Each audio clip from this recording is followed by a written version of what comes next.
কোনো রাজনৈতিক দলকে নিষিদ্ধ করার পক্ষে আমি না। আওয়ামী লীগ বাংলাদেশের স্বাধীনতা সংগ্রামে নেতৃত্ব প্রদানকারী দল। বিভিন্ন গণতান্ত্রিক সংগ্রামে এই দলটার অবদান ছিল।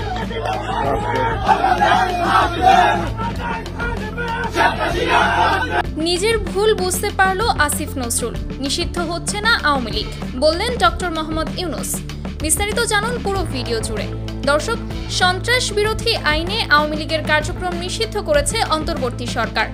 শনিবার 10 মে রাত 11টার দিকে উপদেষ্টা পরিষদের জরুরি বৈঠক শেষে আইন উপদেষ্টা আসিফ নজরুল এ তথ্য জানান। তবে আজকে 16 মে অর্থাৎ আওয়ামী লীগ নিষিদ্ধের 6 দিন পরে ডক্টর ইউনূস জানালেন ভিন্ন কথা। কেননা আওয়ামী লীগকে নিষিদ্ধ করার পর থেকে দেশে চলছে নানান কার্যক্রম। মূলত সেই কারণেই ডক্টর মোহাম্মদ ইউনূস বলেন নিষিদ্ধ হচ্ছে না আওয়ামী লীগ, কারণ আওয়ামী লীগকে নিষিদ্ধ করলে দেশ আরও ঝুঁকির মধ্যে পড়বে। এমনও হতে পারে আওয়ামী লীগের নেতাকর্মী রাস্তায় নামবে, ফের মারামারি সৃষ্টি হবে। এটা হলে আমাদেরই বড় ক্ষতি হয়ে যাবে, সে কারণেই এমন সিদ্ধান্ত নেওয়া। আর ডক্টর ইউনূসের এমন সিদ্ধান্তকে প্রাধান্য দিচ্ছে বাংলাদেশের সকল শ্রেণীর মানুষ, এমনকি তারা বলছেন এটা সঠিক সিদ্ধান্ত। তো দর্শক, সত্যিই কি এটা সঠিক সিদ্ধান্ত? কি মনে হয় আপনাদের?